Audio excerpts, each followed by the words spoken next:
ఆడు number 1 director అయిన తర్వాత ఆడికి ఏమొచ్చిందంటే డౌటు, నేను ఇవన్నీ ఎవరికో చెప్పేశాను అని చెప్పి నన్ను టార్చర్ పెట్టడం మొదలుపెట్టాడు.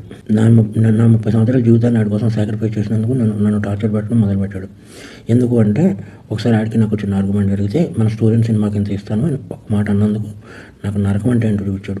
నా రిలేషన్ కట్టు భైరవగాడు, చింపాగాడు, కార్తికేయ గాడిని వీళ్ళందరినీ మేము పెంచాం. ఆడిని బాబా అంటారు, నన్ను బాబా అంటారు. మమ్మల్ని పెంచాం.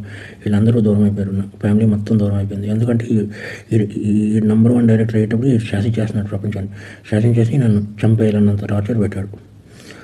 ప్లస్ నేను గాడ్సన్ కాదు, ఆయన మహాత్మని చేయడానికి నేను శ్రీను. అందుకని చెప్పి నేను ఈ డెసిషన్ తీసుకున్నాను. ఈ డెసిషన్ తప్పు రైట్ అనేది నాకు పర్సనల్. 55 ఇయర్స్ ఎలాగ అయిపోయినాయి నాకు. 55 ఇయర్స్లో నో మ్యారేజ్, నో ఇది, ఓన్లీ సింగిల్ ఇలా బ్రతికారు. బట్ ఇలా నా వల్ల నా జీవితంలో ఎవరి జీవితం అవ్వకూడదని యూత్కి నేను ఇచ్చే సలహా ఏంటంటే కెరియర్ని బిల్డ్ చేసుకోండి, అమ్మాయిల వాళ్ళకి వెళ్ళకండి.